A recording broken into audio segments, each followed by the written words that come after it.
आइए आपको आंवला नवमी के बारे में बताते हैं। आंवला नवमी क्यों पूजी जाती है, इससे क्या होता है? ये कार्तिक मास के शुक्ल पक्ष की जो नवमी आती है उस दिन हमको इसका पूजन करना चाहिए। आंवले के वृक्ष का पूजन करना चाहिए, ब्राह्मणों को दान दक्षिणा देनी चाहिए, प्रातःकाल जगह स्नान आदि से निवृत्त होकर के आंवला महारानी के नजदीक जाए, नवमी महारानी की याद करते हुए कि हम आज आंवला नवमी का पूजन करने जा रहे हैं। आज पवित्र हो, शुद्ध होकर के आज वहां जाएं, वृक्ष के नीचे जाकर के सबसे पहले जल अर्पण करें, दूध अर्पण करें, उसके बाद उन्हें जल अर्पण करें, कलावा तोड़ के चढ़ाएं। देखिए पूजा तो बहुत लंबी है, बताना चाहे तो आपको बहुत कुछ है, क्योंकि मंत्रों के बगैर भी कुछ नहीं है और भगवान भाव को देखते हैं। रोली लगाए, टीका लगा करके, चावल लगा करके फूल चढ़ाएं या फूल माला चढ़ाएं, फल इत्यादि मिष्ठान इत्यादि चढ़ा करके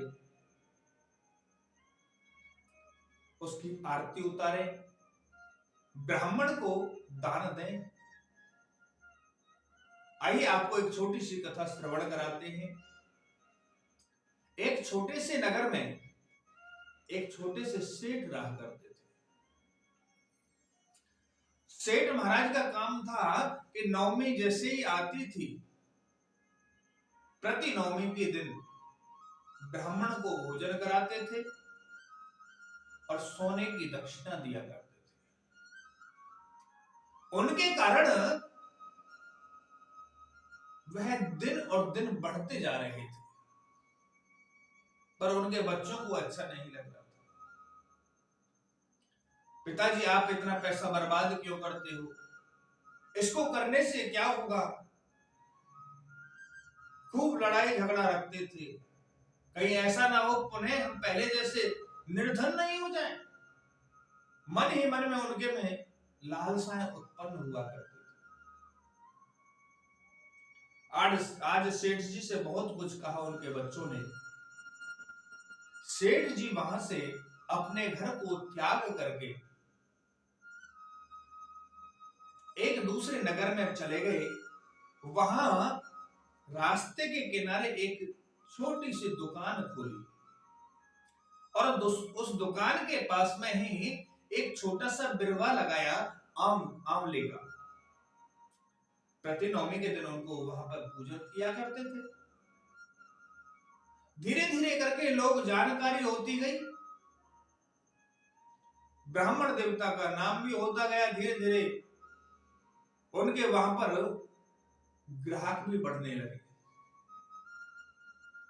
आंवला महारानी की कृपा से, पर वो सेठ ने कभी ये नहीं देखा कि मैं ब्राह्मणों को दान क्या कर रहा हूं, मैं अपने से भी अच्छा दान करूं।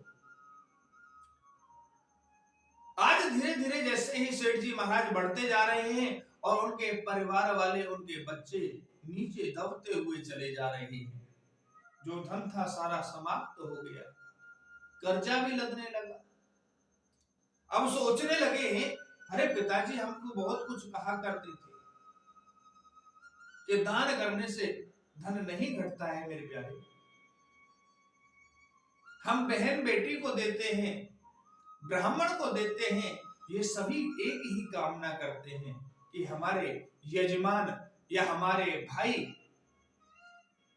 जितना पैसा ज्यादा होगा उतना हमको धन ज्यादा देंगे। आज तो धीरे धीरे करके इतनी तंगी आ गई कि कर्जा बहुत होने लगा। आज उनको पिताजी की याद आई, पिताजी की खोज खबर ली, पता लगा कि पड़ोस के गांव में ही एक दुकान चला रहे हैं, छोटी सी दुकान खोल रखी है। आज सारे उस वैश्य के, उस सेठ लाला के जितने पुत्र थे सारे के सारे पहुंच गए पत्नियों सहित। और जैसे ही पहुंचे पूछने लगे, भाई तुम किस लिए आए हो मेरे पास में, तो सब कुछ देकर के आ गया। सेठ जी के बच्चे कहते हैं, पिताजी आप जब तक थे तब तक हमारे घर में बरकत थी, आप जब तक थे हमें खुशियां प्रदान थी, पर ऐसा करो पिताजी आप वापस घर चलो। सेठ जी कहने लगे, मैं कोई भी कार्य करूंगा क्या आप रोकोगे? सेठ जी के बच्चे कहने लगे, पिताजी जो आपको करना हो वह सब कुछ करना, अब हम आपको नहीं रोकेंगे। जैसे ही नवमी आई, सभी सेठ जी के साथ में सभी पुत्रों ने, पुत्र वधुओं ने मिलकर के आंवला नवमी का व्रत रखा, और व्रत के प्रभाव से उन्होंने ब्राह्मणों को दान किया, द्रव्य आदि दान किया, गरीबों की सहायता की, असहायों की सहायता की। और जैसे ही सहायता की वे तो पुण्य जैसे हो गए। आज आंवला महारानी की कृपा से जैसे सेठ जी के यहां पर धन धान की वृद्धि हुई है, वैसे आपके घर में और हमारे घर में भी वृद्धि होती रहे, ये हम ठाकुर जी से भी कामना करते हैं। वैसे नियम तो ये है कि दान करने से कभी धन घटता नहीं है मेरे प्यारे। वैसे कहावत भी है, वृक्ष कबो ने फल बखे और नदी न सिंचे नीर, और परमारथ के साधने साधु धरा शरीर। क्या कभी वृक्ष अपने फलों को खाते हैं? क्या नदियां अपना जल स्वतः ही पी लेती हैं? क्या साधु संत जो होते हैं अपने लिए संन्यास ग्रहण करते हैं? जग कल्याण के लिए ग्रहण करते हैं। कुछ कुछ हमारे घरों में भी साधु महात्मा उत्पन्न होते हैं, पर हम उनको ऐसे रास्ते पर लाकर के खड़ा कर देते हैं, वो किसी के लायक नहीं रहते। आइए, जैसे उन सेठ महाराज पर, सेठ जी पर कृपा करे, उनके पुत्रों पर कृपा करे, नवमी महारानी ने, आंवला नवमी महारानी ने, वैसे ही हम पर और अपने परिवार पर भी, आपके परिवार पर भी कृपा बरसाए रखे। जय श्री राम।